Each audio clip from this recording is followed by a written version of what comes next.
Hey guys, this is Andy with Get Your Wellies. Welcome back to the garden. Today we're going to take a look at a few crops you can still squeeze in by the end of the summer growing season. So join me for that. But first of all, why don't you get your wellies? Meet me in the garden.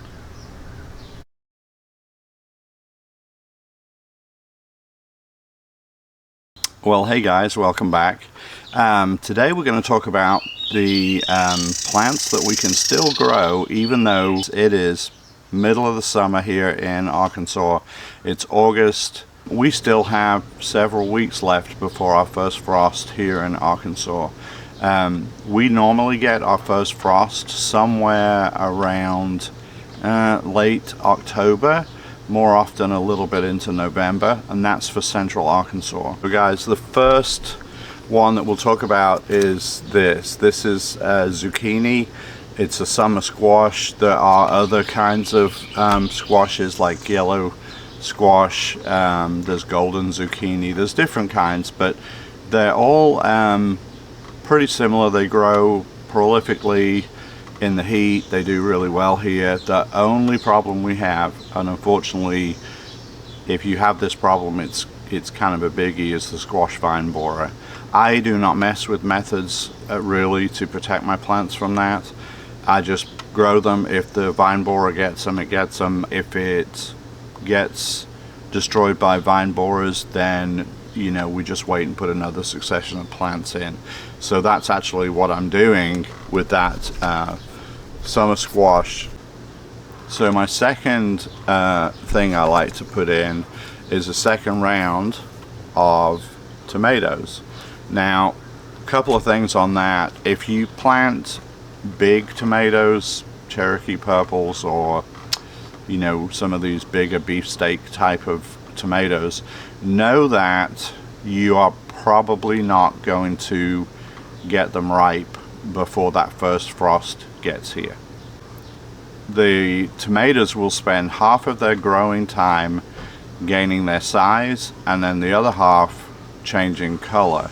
However, you can pick them green and just let them ripen in the house. Now the other tip, and if you've been following my channel, you will know that I have been growing this Chadwick cherry this year. I actually grew it last year, was not super impressed last year. This year it has done really well with a little bit different growing method for me. So it's now sort of become my favorite cherry tomato. But the tip that I was going to give you about this was, if you want to get tomatoes that from this time of year that'll grow till that first frost, and you want them to get red on the vine, you really need to consider small tomatoes. And I would say the Chadwick cherry is probably a good one to try. I actually did have some seedlings, and I'll show you how those are doing in just a minute, from some Beta Lux that I grew. So I've actually already put in a second round, and I did that about 2.5 weeks ago, and they're coming along really well. So but theoretically you could put these in even from seed, and as long as you keep them watered and kind of baby them when they first sprout up, you could still get cherry tomatoes from now until first frost, which is pretty cool. Now another one is the cucumber. This one is actually Boston pickling. This is not what I put in, but this is a good one, and the reason that I say this is good, the one I put in is Monica, which many of you, if you follow the channel, have heard me talk about that before. But the reason that Boston pickling or Monica, the reason I like them both is because the size. So they're pretty small. They're going to be a really nice cucumber. You can slice them and eat them, or you can pickle them, and obviously Boston pickling is famous for that. You can slice them up just for like putting on burgers, or you can make spears out of them. I do that with them a lot because the family kind of likes to snack on those when they come over. But as I showed you on the tour I did when Rebecca came over here, my cucumbers look pretty pitiful, and I'm looking at them right now up there thinking they probably need to come out. So the minute that there's no good fruit anymore, I'm just going to take those down. And in fact, I may do it anyway, because I'm thinking about putting the fourth plant in that spot. Now the fourth one is beans. Beans you can kind of grow pretty much all through the year. They tend to do well in the spring, and then I think they sort of do better planting them now. And I plant those in place because they really don't, it's not one you plant and move out unless you absolutely have to, because they don't like their roots being messed around with very much. So I'll direct plant these, and I may do it on that trellis that those old cucumbers are on. So I actually did put some Monica seeds in another bed over here. So I think I noticed a couple of those have come up. I actually put 12 seeds out, so not a great return yet, but we'll see. We'll go over there and have a look in just a minute too. But beans, and these are the they're an interesting bean. You can get these on Baker Creek, but these are the 1500-year-old cave bean. Name came from being found in clay pots that were sealed up for 1500 years, and they grew them, and wow, they got some. The other name for those is Anasazi beans. They are a pole type of bean. Some places advertise them as a bush bean. I would not call them a bush bean. They grow pretty tall, and they really need something to hang on to. So it'll be one of these trellises around here. I may start them on the other side of that trellis and let the cucumbers go just a little bit longer, and then let the beans have the whole trellis.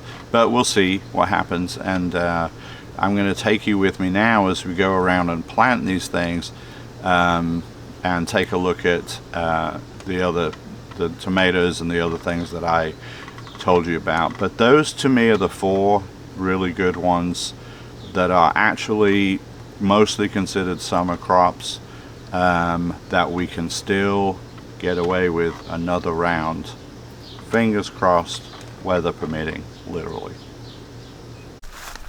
So as you can see, what's happening with the cucumbers is now the shapes of these cucumbers are getting a little weird. They're kind of those odd shapes.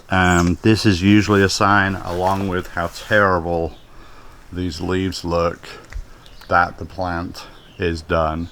So this, I think I'm going to rip out, and this bed, I'm going to put the zucchini in here, and I think I'm going to do some amendments first, and then I'll put them in. So I'm not going to put them in right this second, but this is what's going to be going in there.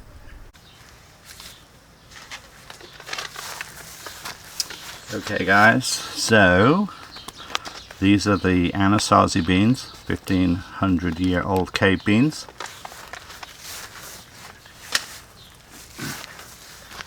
The spacing on these calls for about 6 to 12 inches, and I'm just gonna, actually I think I'm gonna put them a little bit more in the middle, just because that helps protect from the heat, and cover them up. These are going to need a good watering here in a minute. We'll do that. So beans typically sprout fairly quick. When it's really hot, aside from the watering issue that I told you about, let's just put a couple maybe in here. This time of year, the heat will actually slow down how long it takes for them to germinate. The rate will still be about the same, but they do just take longer. That heat sort of slows down the process. There's ideal temperatures for most seeds to germinate at, but if it's really hot or cold, it's going to take longer. So this bed, I did already plant some Monica seeds in. And actually, I think I said I put 12. I actually think it was probably 8. It might have been 12. But I put 2 or 3 in each of these mesh containers. and all this is chicken wire that I tied in a circle. So that's about 2 feet tall, actually 2.5 feet tall. And the reason I put that in there is to discourage bunnies from going for the tender shoots. Now, I do not see anything here yet. I don't think. Don't think so. But in this one, there's a little cucumber baby down there. I only see one. Nothing yet in this one. And this one has a lot of grass, but if you can see right there in the corner of the screen, there is actually a baby cucumber plant that's poking out the other side. So we'll cut this grass back and let it have a chance. And I'll keep watering because hopefully some more of those will come up. The heat has made it take 10 days or more for these. And that's kind of a long time for cucumbers. They usually pop up within a week. Now, the other things that I planted out here was tomatoes. This one does not look great, but it looks like we may have a little flea beetle or something's damaging these other ones. However, the tops of the tomato look okay, so I'm going to leave it for now. But let's have a look at another one of those. On this side, the plant's faring rather better and has some flowers on it. These are both Beta Lux tomatoes, so they are determinate tomatoes. And I planted these two and also one in this bucket right here. As you can see, this one's doing quite well. We have quite a few flowers up here, so that's a good sign. Well, looks like I gave myself a couple of jobs to do because I'm going to need to get those cucumbers out so I can get zucchini seeds in over there. So those are my choices. Beans, tomatoes, summer squash, and cucumbers. So if you have space, have time, and want to just see what you can get before the end of the summer gets here, before that first frost kicks in, then I would give those a try. Your zone might be warmer, you could do even more things, or you may get cold before we do, but most places across the country you will probably get away with some level of success with any of those four. So moving forward, we're going to be going into the fall garden, and this year I say this every year that I'm going to try and do a fall garden, but this year I will be retired. So other than doing fun things, and gardening's fun, I should have time to start looking at growing some things over in the garden, and as things come out, I will replace them with fall crops, so we'll have something to talk about with those. On the next video, I'm probably going to talk about a few other things you can put in now that that will be good for the fall. So join me on the next time on Get Your Wellies. I thank you for being here. Please come back if you haven't subscribed already. Go ahead and do that, and if you like the video or any of my other videos, give me a thumbs up, and I will see you next time. But until then, bye now.